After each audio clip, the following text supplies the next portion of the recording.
Welcome, everyone. It is Tuesday night, February 25th. Hard to believe it's almost March already. Time for Outlawed Live at 7 Central every Tuesday night. My name is Ron Stone here with Mike Idle. Mike, say something to the folks. Hey, thanks for joining, everybody. Yeah, we're getting close to March. The snow has melted away from the grass in my front yard, and if it's not outdoor season yet, I'm just going to start telling myself that it is. The farm show's behind us, and now we just start ticking down the calendar till we get to start outdoor pulling season. Yeah, getting some really nice weather. People starting to get the fever a little bit with the farm show just barely in our rearview mirror here. Yep. The weather's getting people itching for some pulling here. So we've got Roper Brown on tonight, one of our young guns. He was a rookie driver in 2024, and we'll talk to him about his rookie season and what they have planned for their season this year in 2025. And he's also one of the representatives for the Young Guns. We'll chat with him about that a little bit, as well as when the smoke clears tonight. Mike has that special on for us tonight, a brand new one. So going to be a great show. Thanks everyone for tuning in, of course, and get those comments, roll those comments in. If you have any comments or questions for Roper when we bring him on, feel free to do that. And of course, anything and everything Outlaw Pulling, any questions or comments you have, feel free to do so. We'll try to stay on top of those comments. Case Conover, checking in early out of Lido, Texas. Mark Willis, watching from Carrollton, Missouri. Mark helped me out a little bit earlier. He said, is it 8 or 7 tonight? So I'm in the Eastern time zone right now, and I set it for 8 Central. And no, I set it for 8 Central instead of 8 Eastern. So got that squared away. Thanks for the tip, Mark. Dick Blankenspore, watching from Inwood, Iowa, regular viewer, one of our super fans. Chris Pierce. Yeah, check this one out. 95-degree temperature swing since the last Outlawed Live up there in South Dakota. Yeah, I can only imagine, Midwest being Midwest, doing crazy things. And you're heading in the right direction. You're warming up. So that's crazy. It's awesome. But everybody's soaking up that beautiful weather. But yeah. So what's new with you, Mike? What's been going on the last 7 days for you? So still kind of just processing, I think, with a lot of the pulling world right now. Still kind of coming off that Louisville high, still kind of processing the layers to the different stories that we have to see there. Starting to think about the outdoor season, starting to make some early predictions. And, Louisville is so fun because it's really where the 2024 season ends. But at the exact same moment, it's where the 2025 season begins. So you're seeing all the final inklings of your previous season because, you get in based on your body of work, but you're seeing all the debuts for where things are going to go. So, for example, like Dustin Corliss took his final ride, on the Texas Bullseye T-Bucket, and that truck is sold. But then we saw brand new tractors being debuted. So you sit there and you start saying to yourself, what's this season going to hold? So that's kind of been where my mind has been at, and just looking back and what do you make of everything? You got to take a week or two when you've got 6 sessions of the best pulling around, and just a lot of layers to the stories, a lot of things to be examined. We talked about last week, Colby Lane shouldn't fly under the radar with, his nice performance that he had out there. We had a couple 4-1s, several 4-1s, but a couple in the finals that did good. So digesting Louisville, you said you're still in Ohio. You've not even made it back across the big rivers yet. So when can we expect you back in the central time zone? Well, speaking of rivers, Mike, everything was kind of flooded back here. Of course, it rained that Saturday night at Louisville. And, there's a creek that flows through the property here. It's pretty squishy back here. Sure. The weather's been nice, but it has been squishy. I have a question here. I want to see if you knew anything about this. I'm seeing this. A new rating system coming from Full Pull. What? Yes, I know you work for Full Pull a little bit here. I was in the vicinity while this was not necessarily being developed. I wasn't a part of the concept marketing or anything when they built it. But I know that as I was conducting my Full Pull interviews at Louisville, a side project that some of the producers that I was with were going from driver to driver, basically doing a driver ranking system. Now, Ron, I'm a big sports guy. So the best way I would kind of analyze this, you know how you'll come out with your NCAA or your NFL, your power ranking, and your coaches will kind of vote and say, well, we think this team's number one, this team's number two, et cetera. My understanding, based on, my observations, it's comparable to that. Drivers within a class will actually rank their peers based solely on driver skill. So they kind of take, a vehicle's winning pedigree out of it. And this would be, you've got Vern Huser's tractor sitting there in the background. So imagine if we took all the modified Outlaws and we asked them, who do you think is the best driver in the class? And who would you rank as number two? And I think it's an interactive way for fans to have discussions about pulling, but also maybe to help educate them when they're making their picks, as Full Pull is really getting big into that. So it's a metric to kind of see where drivers feel that they stack up against each other, how they would evaluate their peers. Yeah, that's because drivers know who their biggest competition is. Mm-hmm. So, I think they'd be honest about that. And, and I ask drivers that a lot in interviews sometimes, who do you feel your biggest competition is? And usually, they'll say, well, it's anybody's, anybody can win on any given night, but in the back of their mind, they know somebody. Yeah. There's somebody out there that, that they worry about more than, and they may not always be honest about it, but if you ask them in a situation like that where you're ranking them, they may actually give you an honest answer. So interesting. I saw that on Facebook and I thought, well, I wonder, who's actually doing this? Are they plugging in some numbers, some stats? It's more layered. Like I said, I'm not directly involved in it. I was around it as I saw it being kind of rolled out, and they were having discussions with drivers, and it's kind of a multiple point survey with different aspects where they kind of, to me, it feels like a power ranking system. The Mizzou Tigers have been sitting at 15th in the coaches poll here for a couple of weeks. And I would almost compare it to that. A driver gains some traction and they reevaluate midway through the season. And you kind of, I think it's a fun way for the fans, but I'm a sports guy. I always take the sports approach to pulling. I just think it's a good way to get new eyes on the sport, make it more relatable, if maybe they're not a gearhead or something like that. And if the sports betting in pulling actually took off, which, we're thinking that it will, and Full Pull is betting on it. Quite literally. You like what I did there, Mike? I did. I enjoyed that. But what, with their coming up with their own ranking system, you mentioned college sports. Well, in college sports, you may have more than one independent rating agency out there rating. So sometimes you get a couple of different, you know what I mean? Yeah. So it's kind of like polls in politics. You have this poll and Quinnipiac poll and the Trafalgar, things like that. So you might get to a point where independent groups like, let's say, Outlawed Live may, rate some, pullers and put some rankings out there. It'd be a lot of fun. And I think it'd be a lot of fun too, to go season by season and kind of look at it, not to say, well, oh, we just think this guy's he's a subpar driver and this guy, he's a great driver, but to evaluate a season and to say, last year, and the point standings do that for you a little bit, but to kind of track that and keep an eye, on who's hot right now, who's got something figured out, who put some new tires on, what's working. And you can kind of watch them, take our assessments, as announcers or whatever, and kind of create that. So it's just another layer that I think makes the sport fun for folks to talk about. Yeah, I've gotten pretty lucky sometimes in just making some picks in general in announcing.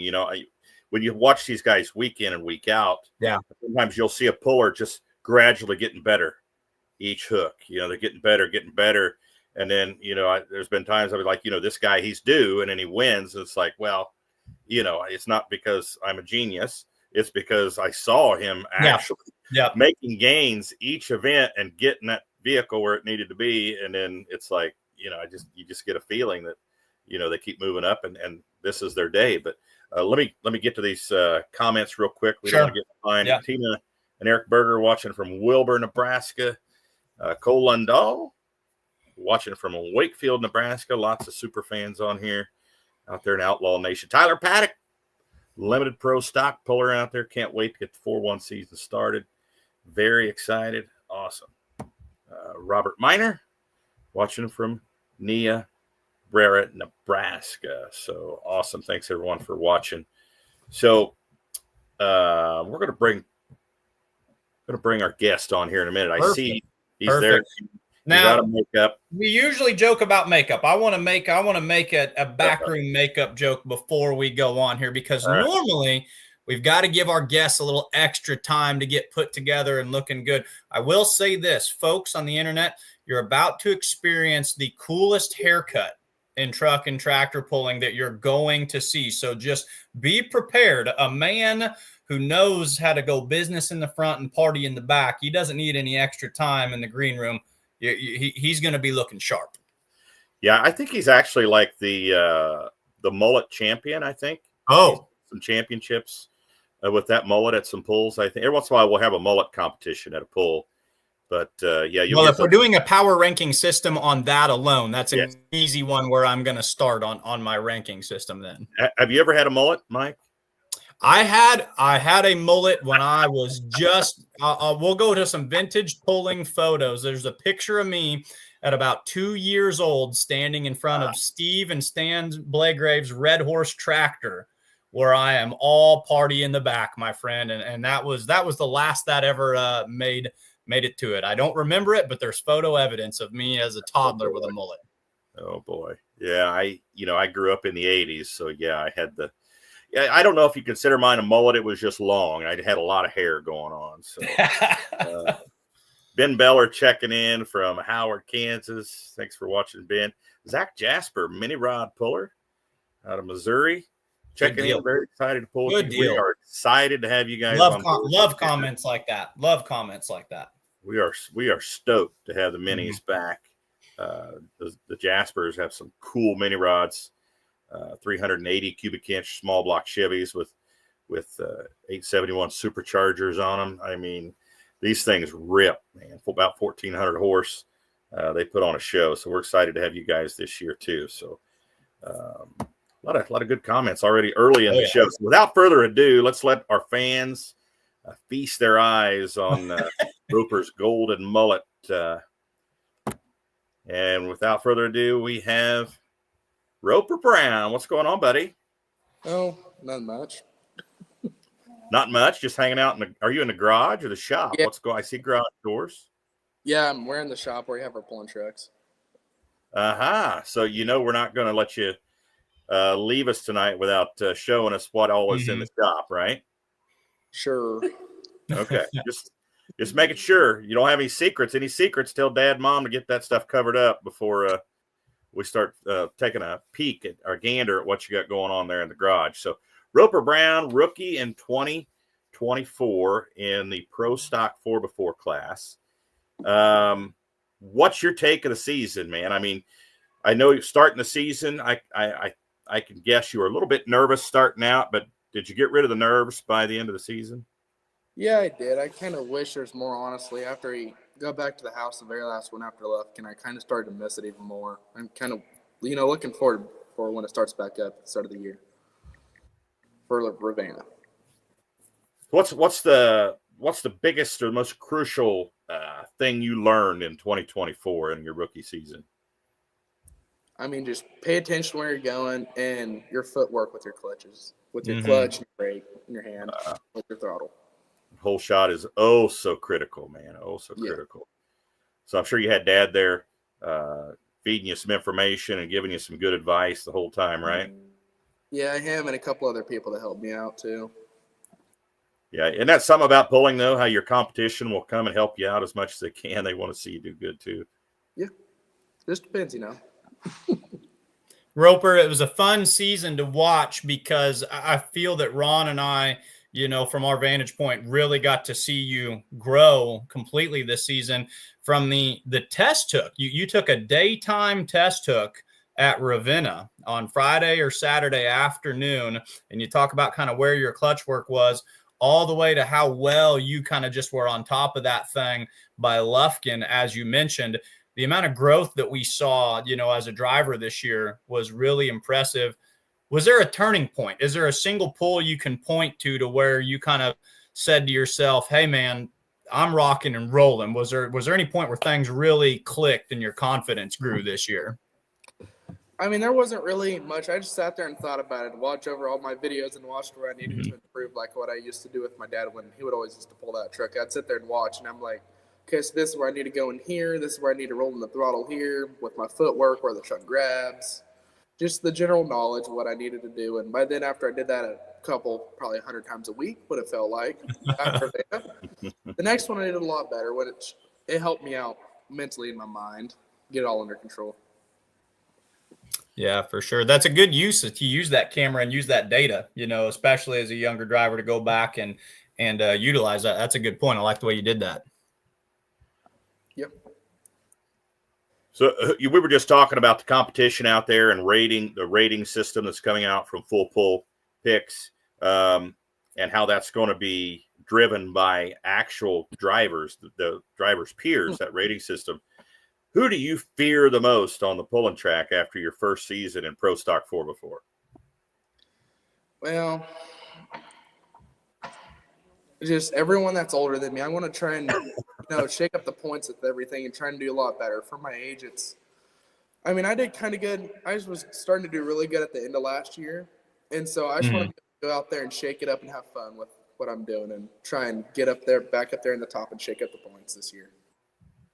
Well, I think your truck showed that it was definitely capable of that, in your driving style as well. And one thing, the pull that comes to my mind would be one kind of in your neck of the woods, was at Mound City, Kansas. I think you came home with a top 3 finish. Am I right on that? Did you have a pretty good showing there? Yeah, I pulled off top 2 there, and it was interesting, pulling in an arena like that with how small that place is. I did not expect, but after I came up after that hump on the very end, and it shot me forward a couple more feet, I was really up there with the rest of them, and I'm like, oh, this is going to be fun. Yeah, I think the rest of the class was kind of on, just like you said, to be a truck that can be an X factor and shake things up. I think they took note of that after that pull. That was one of your tougher heat you put on the competition this year. Yeah, it's always good to go out there and go shake up the points and make everyone nervous, especially with me being how young I am, and don't always estimate someone that's a little bit younger. But oh yeah, I like it. You mentioned the competition there earlier. You said, I said, who do you fear the most? You said pretty much everybody older than me. That's the whole entire class, right? Yeah. You're the youngest one in the Pro Stock 4x4 class, I believe. So yeah. let's watch a video. Let's go to Lufkin, Texas, real quick, and watch a video of Roper pulling in October of 2024. Grass.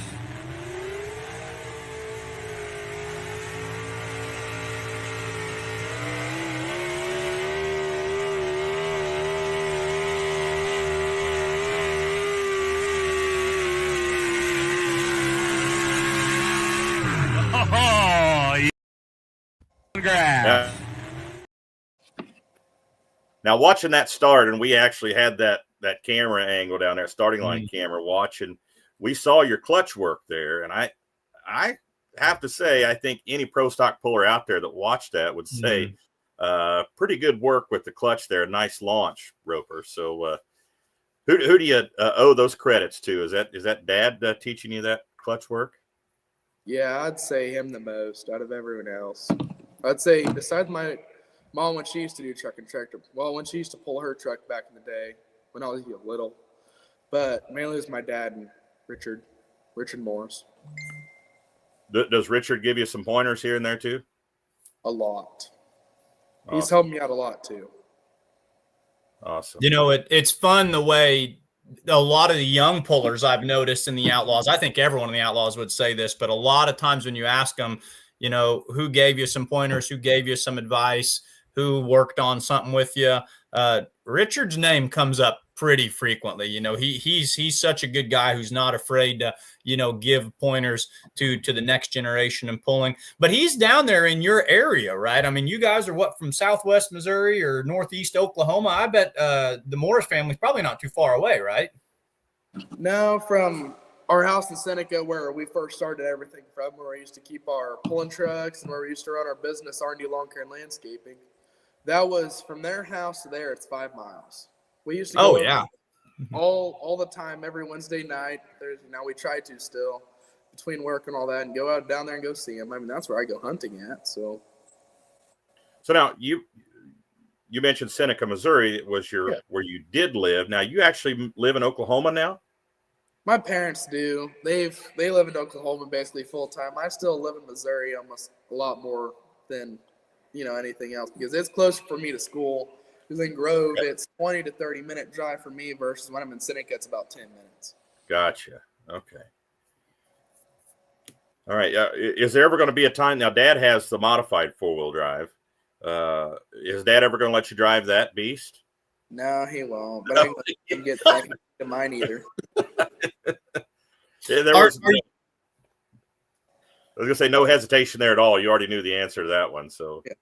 But I like the way he rebuttals. He says, you know what, Dad, like this truck is my truck. Now is the pro stock 4-wheel drive truck class, is that where you see yourself hanging out for a good long time?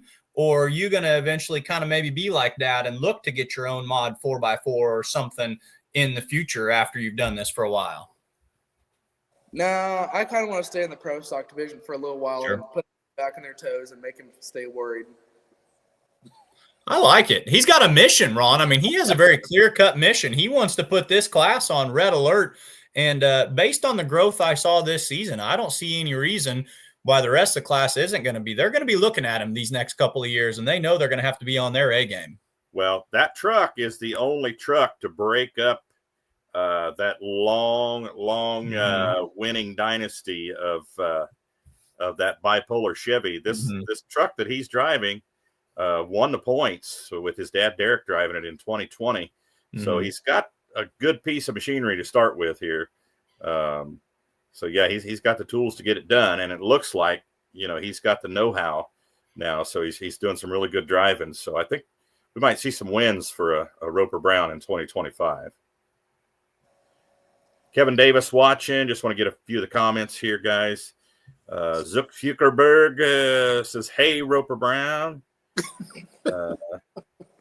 Marty Samuelson, the de facto mayor of Ravenna, Nebraska, says hi from Anavar, Nebraska.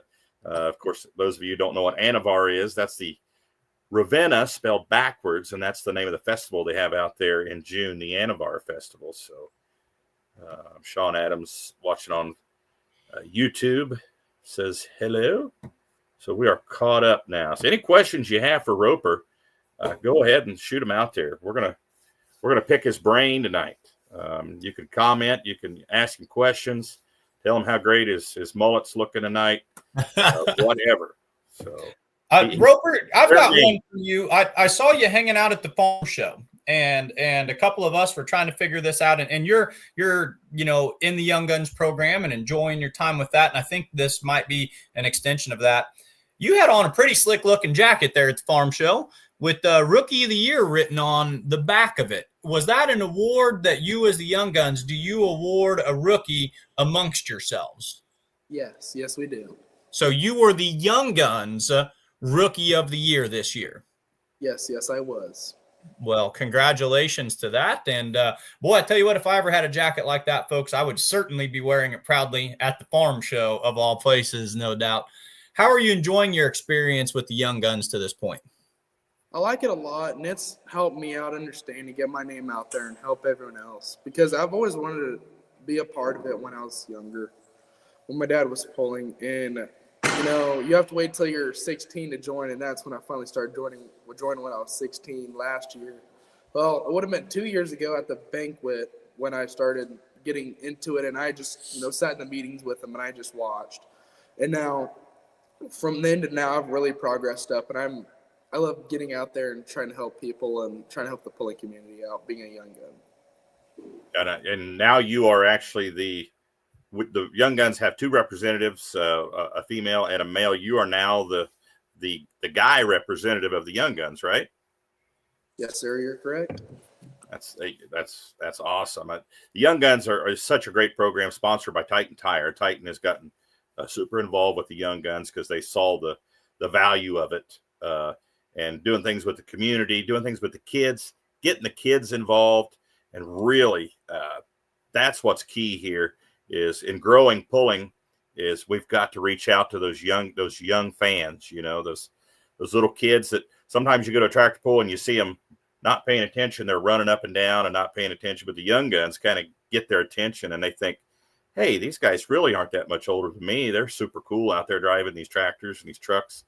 So super important program, I believe, for not only the Outlaws, but pulling in general. We just happen to be the ones to kind of pioneer that space. So what do you foresee with the Young Guns this summer? I know it's early and we're just starting to plan, pedal pulls and things like that. So what do you see with the Young Guns in 2025? So with Young Guns of 2025, I want to try and get our name more out there to get us more known in the pulling community. And then so like how Titan's one of our biggest sponsors and all that with Young Guns, I want to try and help them get their name out there too amongst more of the farming world and more of, everything else getting used. Yes. Yeah. Titan's involved in some really cool stuff, the farm rescue. And of course, in the past, what we've done with the Young Guns and Titan have joined forces, and each individual state that we actually pull in, they would have the FFA. Somebody from the FFA in that state come. The Young Guns would donate $500. Titan would donate $500. You'd donate $1,000 to that state's FFA. Super cool program, but the kids just love the Young Guns, and I see it getting bigger and becoming bigger as time goes on here. So super cool program that we have going with the Young Guns. Ron, you talked about FFA, and a neat thing that Roper's got going on, as I've been led to understand. Roper, you're heavily involved in your FFA, if I'm correct, and you guys have I don't remember what it's called. It's a project where you have to do some sort of project where you're running a business or showing something like that. Tell the world what that program is and tell them what your project that you're campaigning where all of these worlds kind of come together. So it's my SAE for ag, which is what's basically get me used. That's what's part of my thing. So how other kids are able to show animals or work on the farm. Well, mine's the pulling trip. So that's part of mechanic work and learning how to work on it and just learning everything else and the ins and outs and part of that. So like when we went to Lufkin, Texas, that was all excuse for my SAE stuff because it was related back to it because, that's my main thing on my profile is that. Off the AET, which is where we take our, our database and everything else for all of our ag stuff. You're a smarter man than me because you found a way to leave school fully excused to go to tractor pulls. I tried to write off the National Farm Machinery Show as professional development under, interview and communications, and they weren't buying that for a minute. So no, that's not to make light of what you're doing. The SAE program, I couldn't remember what it's called, but it's a legitimate thing. And you pursuing that with your truck, that's just a win-win on all directions. Yes. I agree with that, and it's nice because it goes on my record books and all that. So when I do state degree stuff, it goes back in there, and it helps me. And they can be able to look at my state degree, and they're able just to see what I've done versus what other people's done. That's super awesome. Neat. That's cool. Well, Roper, can you give us a little tour? What you can show us there of your truck? Is that possible? We had to get Dad's permission. All right. He's got my permission. He's off camera. He says, all right. We don't have a motor, and how do I flip this thing around? Now, was there rumor too about maybe a new hauler or something like that? I feel like I heard some chatter at one point. Is that anything that's in the works, or am I way off the ball there? Yeah, we have a new trailer coming. Richard Morris has it right now. He's building it and making it better. It was actually a original Napa NASCAR hauler, stacker trailer. Whoa. That's cool. So we've got the first ever chromoly tube chassis. Now we've got a NASCAR trailer. You guys, you're just a wealth of things to talk about when we're up there, discussing these trucks. Look at that. Uh-oh. We have our motors in them at the moment. They're up at Driscoll Racing, getting them done. And getting them built so we can have them refreshed for the season. In Wellsville, Kansas. Know it well. Yeah. Good Driscoll. He does a good job. He backs up for everything. I've had some head work done there and used to buy fuel there, actually. So yeah. Sorry to interrupt. What do you want to show us about the truck? Show us the interior. Can you go show us the interior? Ron, this is like an Outlawed Live exclusive, a shop tour on the moment. This is big stuff, man. Dad's being kind of shifty here. I don't know what we're hiding here. I know. Nothing. We ain't hiding nothing. Oh, okay. Besides all the, the little bit of bolts and stuff in here from getting our motors pulled. This is the inside of mine. Of course, you have your helmet rack over yonder, your throttle, your cable that you pull to lock your front end, and you have, all your data max and all your switches and all that for ignition and all the basics. Roper, while you were right there with the gauges and kind of showing us the cockpit of your vehicle, are you a guy who drives by the seat of your pants, or are you a guy who likes to pay really close attention to the data and the tack, and you're going to launch at a specific point? Are you a data guy, or are you kind of a trust your gut guy when you're coming out of the hole? So when it comes to me coming out of the hole, I'm more of I go by the sound. So with us doing pulling and all that, and us having our fair share of loud vehicles in our lives from what we've done, like this big truck, that white one in the back has a built big block in it, a 468 Chevy. So, but besides that, I go by the sound of the RPM. So I can tell when I'm taking off about 6,500 to 7, because that's when that truck finally starts to wants to bite and lunge. Mm-hmm. So when it goes by that, that's when I'm about, roll into the throttle, about 100 foot, wind her up and let her eat. So it's by ear for you. You can the truck talks to you, kind of almost literally. It tells you when it's ready to start on its, when it's time to go hunting. Yes, sir, you're correct. That's fun. Let us take a look at the high class grass. Uh-oh. Okay. I'm walking over here. Give me a second. I got to walk across my vehicle. But you got Dad's. No motor in it. No motor. It's up at Driscoll's too. And then this is the interior of his. You can't really see nothing. It's like he's sitting in the back of a... Yeah, he sits way back there, huh? Yeah. Yeah, it's like in the shade. It'd be perfect, though, if you're like a Wisner when it's hot, when it's 120, 130 degrees, what it feels like. Was that seat reclined? Does he pull with the Detroit lane going on? I don't know. Kind of, but he has to, though. And here, when I sit in here, my head hits the roof. Yeah, I am a giant, because considering in my truck, my knees hit my steering wheel. Ben Beller had a question. Roper, have you had a wild ride yet?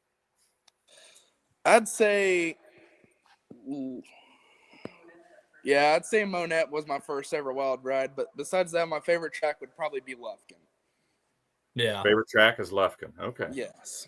Did you do some test passes at Lufkin late last season? I feel like I remember something about that. Okay. So that's kind of a homecoming for you then. Yeah, that was my true first pass that I did. It was just a test pass, nothing much. Yeah. In 23, right? That was at the end of the 23. Yeah. Yes, you're correct. Yeah. Okay. Awesome. And then Dave Bennett's watching. He says, referring to the FFA, his speaking started in public speaking, poly-pro as a member of FFA. That's a pretty cool. Mm-hmm. It is. It served him well. Yeah. So They've went many places, though. We'll say he is a living legend. Yeah, there's no doubt about that. I don't think anyone in the pulling world would argue with that. No. Well, Roper, do you have anybody you want to thank? I'm pretty sure you probably do, but we're going to let you have the floor so you can thank whoever you want to thank for you had a pretty awesome rookie season. Oh, I'm gonna sit back down real quick. I'd thank my parents and my family the most. My mom and dad. Your sister for your hair. Yeah, and my sister. She tried getting me to cut my hair at least once during the summer during her wedding. I told her no, that she can wish all she wants. Where's she at? She can't do that. Yeah. No, it was. That's like you're like what is it, Samson? You can't cut. Hey, hey, you got to let us see it without the hat really quick too. Give the whole world. Oh, there to give us that's the world in all its glory. Yeah. Yeah. Oh that's man. Where Samson got all his strength, man, was in that hair. Can't cut that. Delilah coming here. I want to cut your hair. Gee, criminy. But I'd think, Richard and Tammy on top of that. Yeah. And Vern Hoosier. Crazy Vern, gotta love him. And then Dave Bennett, I'll say on that. He's helped me a lot too. Awesome. Well, buddy, we're gonna let you get back to whatever you're doing there. Thanks so much for coming on tonight, man. We appreciate it. And we're gonna try to get some other people on with the Young Guns here in a couple of months and talk about Young Guns once we get some of these projects in the planning stages, and we'll try to get Kim from Titan on, and we'll probably have you back on here in a couple of months or so. Okay. So tell your mom and dad said hey, and thank you, and thanks for coming on, Roper. We appreciate it. Got it. Thank you, Ron. I appreciate it a lot. All right, buddy. Good luck, buddy. Yeah, bye-bye. That's awesome. See, fans got to see a sneak peek of the trucks, Things that get you excited for outdoor season. Well-spoken young man. You can tell that the FFA and the way that, he's getting out there and doing his stuff, that very professional about how he does things, very professional team. But that kid's going places. Tough running truck, and he knows how to handle himself.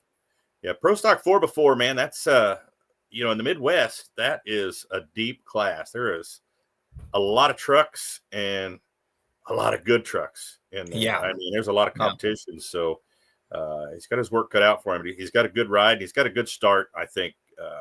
If you got to see him drive in 2024, he does a really good job. So, I think we're going to see him up there and high in the ranks in that Pro Stock 4x4 class. He's got a good goal, and I like it because I think it's something that we're going to see him do this year. But when he answered that question by saying, I want to shake things up. I want to be seen as an X factor, because it's easy. Anyone can sit here and say, well, I'm a 10 points championships and whatever. But to be realistic and say, I just want to make sure that they know when we show up, they need to be on their A game. I believe that, that's not just announcer speak. I truly believe that's a truck that the rest of the class, like so many in that class, you're going to have to pay attention to. That's going to be another bullet to dodge.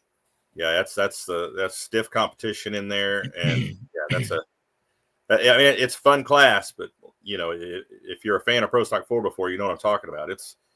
There's no slouches in there with the Outlaws. There really isn't, and they're thick in this. In the Midwest, they really are. And in just the state of Missouri, it seems like, down in his area, that South Central Missouri, the, MSTPA country. But even now they're getting up in there into your Indianola, Iowa, and your Green City, Missouri, it's creeping north. And there's not a bad one in the whole group. It can be anybody's day at any given time. Yeah, there's a big group there, like south of Des Moines. There's a lot of several Pro Stock 4x4, a gaggle of them in there. There's some good trucks out there. Some really good trucks. So no doubt about it.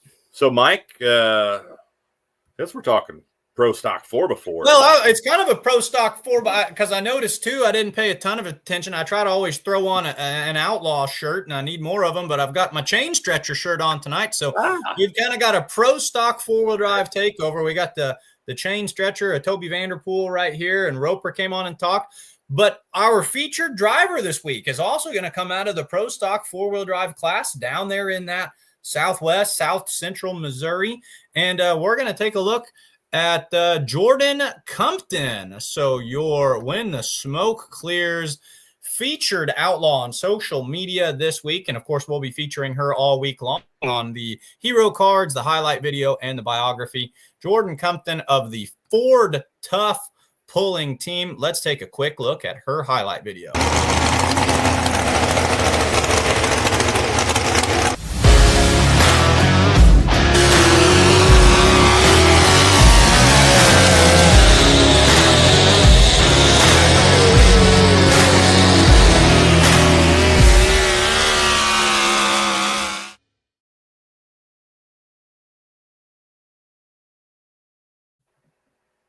All right, Jordan Compton. We'll throw that hero card up there. Let him take a look at this great looking Ford truck. One thing I will say I noticed about Jordan, I think that Jordan is a very, very good and potentially even underrated track reader. It seemed like there were a lot of pulls this year where they were searching for a line and searching for the track. I'm thinking of like Concord, Nebraska.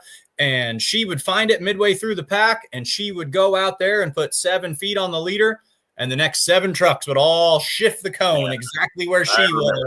It's a dual-edged sword, and I swear, if that happened to her once this year, it happened 2 or 3 or 4 times. So I think this young lady knows how to read a track. And Mike, that's called follow the leader, buddy. That's what. It's you feel great. You go, I found it. I'm leading, and then you watch all those tough competitors, and they all say, "Ooh, we know where we're putting the cone," and then they build a road on it. And you feel great for all of about 1 pass, but I swear she found the road as often as any driver that I saw this year. So Jordan Compton calls the vehicle Ford Tough. It's a pro stock 4x4 1980 Ford F350. Good looking Ford. She says that she's been in the world of truck and tractor and been driving for about 10 years. Her first hook was in Lincoln, Missouri. That was her first Outlaw Truck and Tractor Pulling Association hook. Says her most memorable hook was at Kemper Arena, plowing into the sand pile in 2014. Now, Kemper Arena, 2014, Ron, you can help me out on this. I didn't realize they used to have a tractor pull there with the Western Farm Show. Yes. Now, you promoted the showdown in Cowtown. Cowtown Showdown, yep. When did it go from maybe the Western show to the pull that you were doing there? Somebody may have to help me out here. I think maybe the last pull in Kemper might have been 2015. Okay. Somebody, if that's wrong, somebody out there will know the answer to that. I'm sure we got some pro stock 4x4 pullers watching tonight. And they'll correct me if I'm wrong. First pull at Cowtown was 2019. Was it not at Kemper? Cowtown? Yeah. Where did it was in Hale Arena, which is connected to Kemper. Okay. Yeah. So we're building history. So when she was in Kemper, then this would have been maybe one of those affiliated with the Western Farm Show. Yes, that was the Western Farm Show. Doug Roberts, who owned the Outlaws at that time, put that show on every year in coordination with the Western Farm Show there in Kemper. Now, when Ken Summers and I went down and we were looking for a place to have an indoor pool, we went down to Hale Arena and talked to the folks at the American Royal, which is housed there right now. But at that time, Kemper Arena had changed. Kemper, I think, had been sold to Hy-Vee, was running it, and they actually put another level in Kemper Arena, and I think it was kind of a youth sports complex. Into so no more tractor pulls inside Kemper. The cool thing about Hale Arena was all the indoor parking, and of course during the farm show they couldn't do that because that's where the farm show was taking place, was in Hale. The farm show itself, actually where we had the pull, the arena where we had the pull in Hale, was part of the farm show as well. There was displays and tractors and combines and implements and things. So when we did Cowtown, we were able to have indoor pit areas, and the track was actually longer in Hale than you could get in Kemper. So it was a longer track, I think maybe like 25 feet, something like that. Sure. 25, 30 feet. Fewer seats, about 4,000 seats, I think, where Kemper was probably in the 20,000 range, 17 to 20,000. So I don't think they ever filled it up. I say that's not always, 4,000. That's a good number in truck and tractor pulling. You'd be hard pressed, I would think, to pack a place when you're looking at, 17,000 or more seats. Yeah, Hale, the pull at Hale was a big undertaking, pretty expensive event. Sure, but we tried to get as many classes as we could, but it's a lot. It's a lot when you're having so many classes. And I think we had, you had Wednesday, Thursday, 2 on Friday, 2 on Saturday. So we had a lot of sessions there, and I think Ken and I would joke that we aged 10 years every time we did that. Oh, I can't even imagine. Jason Schultz, he always says on Let's Grow Pulling, he says every single puller and anyone involved in pulling should promote a pull at least one time. And he goes, and then you will realize he goes, anyone who's ever been involved in this, promote a pull one time and you will gain, I can't even imagine, because I've seen how much goes on behind the scenes just coming to work, for the world of truck and tractor pulling, but actually to be in that seat, that's remarkable. I promoted different pulls back in the early 2000s, mid 2000s. And yeah, there's times, and of course, I would announce too, and I was the promoter, but I don't know how many times while I'm announcing, I was looking at the crowd and in my head counting, doing the math in my head. Are we going to break even? Yeah. It is a stressful deal. Oh yeah. So that's neat that Jordan then, to kind of add some layers to this. So she says her most memorable hook was plowing into the sand pile in 2014. So that would have been one of the last opportunities that people would have seen, that Western farm show. So really neat that she had that experience. She said her wildest ride was in Sweet Springs, Missouri. She said the rear end let go. It ended up breaking the hitch out of the back of the truck. You remember that one? Yeah, I was announcing that show. Yeah, it tore the hitch out of the back up. Yeah, it got to bouncing pretty violently and tore it up pretty good. Comparable to what we saw with the Troublemaker in Mound City this last year, where it kind of gets up high and the sled gets into it, or a little more aggressive than that? No, it was bouncing. The sled didn't get into the truck. It was bouncing and just pulled the hitch right out of it on one of the bounces. The bouncing was just so violent. So, Yep. So Sweet Springs, Missouri was her wildest ride. Points championship, she says, well, I don't have any as a driver, but the truck does. She says 2005, the truck has a points championship. I would assume, unless there's some history I don't know about, but I would assume that would have been her dad, Mike, driving that. Speaking of which, when asked who her biggest pulling hero is, she says, of course, that's going to be her dad. Best pulling advice. She says, don't overthink it and keep on that same theme. Just trust dad. Her day job, she is a bartender and mother. Spends a lot of time with the kiddo. Her biggest pulling goal is she wants to win a points championships, and she wants a Thunderbolt. She wants to go out there to thunder by the river and come home with the coveted Thunderbolt. She says the best part about being an outlaw are the competitors that become lifelong friends. And her message to the fans is don't be afraid to come and ask questions, take pictures, and just enjoy yourself. So when the smoke clears, you'll be looking at an outlaw. And this week's featured outlaw is Jordan Compton of the Ford Tough Pro Stock 4-wheel drive pulling truck. Awesome. Yeah, that Thunderbolt, that's a pretty tough deal. You got to have a really good hook on both sessions to pick that up. Same way with the Rock and Rock Valley. When you're going up against the best, in the Midwest has to offer. That's a tough deal. So that's like going after a points championship, man. You got to be on your A game for 2 nights in a row. I was talking because the Rock and the Bolt, they draw not only our best, but they draw the eyes of everyone in the world of pulling. And I was interviewing Craig Corzine on Let's Grow Pulling a couple weeks ago. And of course, I said, I would be remiss. I said, I'm an outlaw guy. I'm going to ask you about it.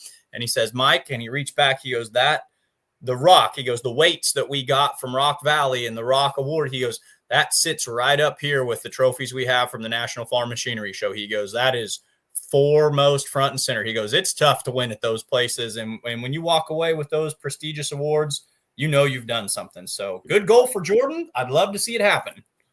Yeah, I saw that interview you did with him on that Monday night. That was pretty cool that he said that. Makes you feel good when you hear stuff like that. We've got a lot of great fans. We've got phenomenal iron, but it just feels like more and more eyes and people are just kind of curious. They say, well, I want to go run with these outlaw guys. Let's see where I stack up. And I like it. I think it's neat to watch all that unfold. Let's catch some of these comments here. Kevin Davis, glad the Pro 4x4s are in Wayne this year. Heck yeah, they'll be tearing up the track there in Wayne, Nebraska at the Wayne County Fair. Joe at Ashworth, I don't understand why they pull on short tracks and run them into the sand. Well, that's not the goal of the sled operator, to get the setting to where every one of them runs into the sand. They only want maybe one to get into the sand. The fans love to see those long pulls. And of course, if one noses into the sand, man, the crowd will go wild. So it's all about sled setting and of course, entertaining the crowd. You know, the crowds love that. When somebody puts it in a sand pile, it wouldn't be as fun if they all hit it. But you get one really good one in there, it gets a really good hook and plows into the sand pile. You'll see people standing on their feet and cheering. It's and I kind of know what Joe is saying. If you go back and you watch a lot of the indoor pulls from the early 90s and whatnot, the sand pile was almost a last resort safety. You know, right.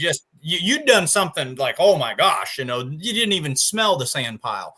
It's a testament to just how far the sport of pulling has come and just how hard they're turning these things now. You know, we're just pushing the distance of where these vehicles go.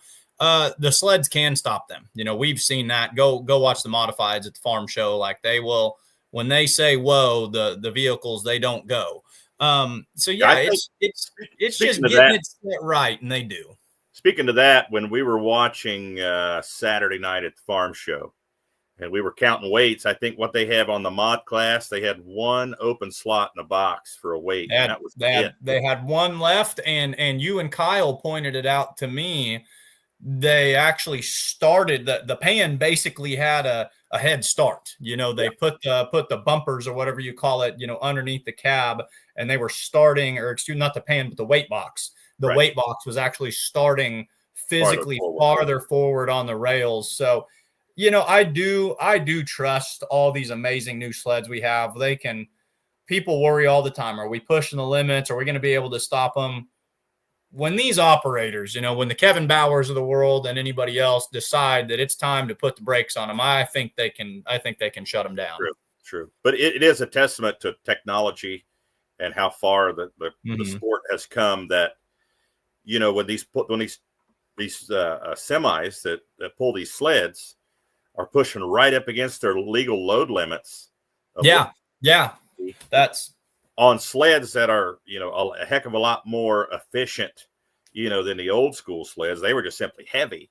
Well, the new sleds are designed to stop more power with less weight, and still they're loaded up close to 80,000 pounds and have to count on somebody to bring a weight, or another vehicle to bring a weight or two. So that just tells you how much power and how much of it they're getting to the ground now. I love what you said right there, and it's worth reiterating to the fans, because a lot of fans don't realize this. It's a common question we get, you know, what's the limitation of pulling? What's going to be the limiting factor? And why don't they this with the sleds, or why don't they this with the track? Your limiting factor in pulling is the Department of Transportation. You know, we have hit the threshold. The sleds, they can get as heavy as they want. They have physically hit the point where it's illegal, you know, because they're going to be over the limit to transport them. And even like Ron says, you still have another vehicle bringing more weights. There's always a way to make it happen, but that's just incredible. We're at a point right now, these vehicles are, you know, surpassing DOT, you know, thresholds with what they're able to pull. Yeah. You know, and with the Outlaws, I think Richard Morris carries a weight with him for Kevin, or, you know, or whoever might be the sled operator. He has a sled, a weight in his trailer. Zycheks have a weight in their trailer out there. But if it gets to a point with, you know, a specific class, I mean, I think I'll go with semis, for example. Semis weigh 20,000 pounds, a semi class. You know, with a track weighing 20,000 pounds, if you have to use every weight you got and more, you may get to the point where you might want to dial the weight class back a little bit. I've had that discussion with some people, and they say at the end of I said, where do you cap it? Where do you stop it? And they always want to say, well, put a limit on this, you know, blower, this, whatever. Wait, at the end of the day, the weight is your biggest advantage in pulling. And if you want to bring them back 20 feet, knock them, you know, 1,000 pounds. Now, I will say this, Mike, and some may disagree with me, but I have always said weight is the great equalizer. And I say that because it makes it more challenging when if you take weight away to get power to the ground. Yep. And it's going to pull the driver out in you. You know Yep. what I mean? And then it's going to test your suspension, let's say in a 4-wheel drive class. But yeah, weight is the great equalizer in pulling. But yeah, if it gets to a point where, that the sled operators have to have another vehicle pulling the extra weights, that's going to just increase the cost of the sled. So there you're putting that on the promoter. So, Yep. In my opinion, some of the classes, you may have to dial it back just a little bit as far as, the weight classes. Well, back in the 80s, the late 80s, there was an 11,200 pound unlimited class. Yeah. If they had that weight on the tractors that they're running now with 4 Hemis, I don't think they could stop them with. No, you would have to have truly a specialty sled with multiple, other vehicles carrying in weight. Yeah, your weight's your limiting factor, and the 9,000 pound super stocks don't exist anymore. And you've seen this in all the pulling. Look all the way back in the 60s and 70s when 14,000 pound super stock or whatever it was. The weights have come down. Tires make a big difference too. We talk about, I know you've talked about the going back to the pro stock truck class, probably my favorite part of it, and whatever happens in the future happens. But the DOT tires, I love that in the pro stock truck class because that's, like you said, brings out the driver in you. There's nowhere to run, nowhere to hide. Can you put that power to the ground with those AT style tires on there? Yeah. And then you're talking really driving by the seat of your pants whenever it gets to that point. So nope. Good show tonight. Big thanks to Roper Brown for coming on. Thanks to Derek and Summer for letting Roper come on there tonight. Derek thanked us up here, but my computer is not. I'm going to throw that up there. But Mark J. Ham tuning in tonight. Thanks, Mark, for all the great pictures. Thanks to Jordan Compton for doing the When the Smoke Clears. And thank you, Mike, for putting that together with Mackenzie and the staff there at Beer Money Pulling Team. But we're already at the end of the show here. So tune in live next week, 7 p.m. Central. Outlawed Live will once again be right here. Seems like we were just here a couple days ago. I can't believe it's been a week already. It goes fast. And we'll continue to play the Where in the World is Ron Stone game. Do you remember what home you've been in? Florida, you've been in Kentucky. Now you're spending some time, in your old stomping grounds in Ohio. Yeah. Well, you'll have to there'll have to be like a side quest we're done. I'll send you a postcard. How about that, Mike? That'd be. Sign it for me. Thanks everyone for watching. And hey, next time we see you, it'll be March. One more month closer to pulling season. So thanks for tuning in. Thanks for watching Outlawed Live.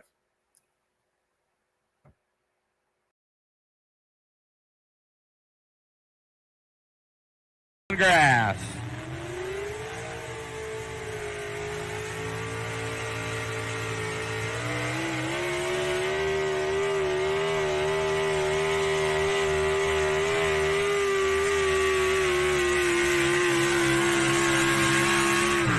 Oh, 45 and 86 right now. 345 and 86. Here we go with the Kentuckian.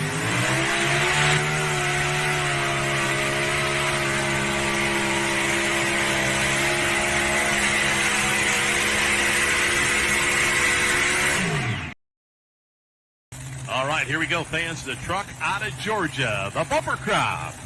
And Cole Altman, once again, that mark to beat, 340.42.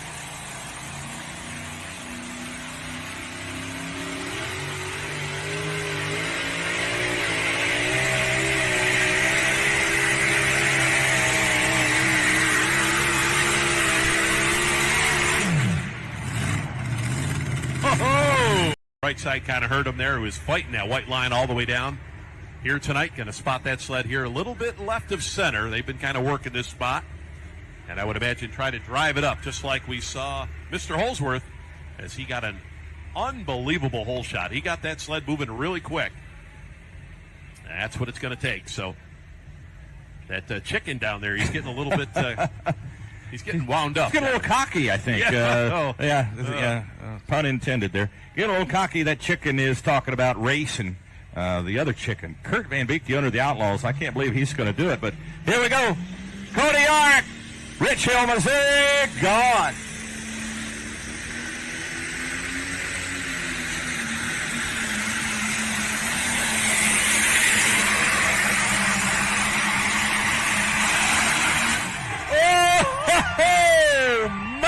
Compton pulls back on the throttle, coasts the sled past the Schaefer oil barrel. Man, oh man, fans, let's give him a nice round of applause. You're winning. Missouri Buffalo's chip.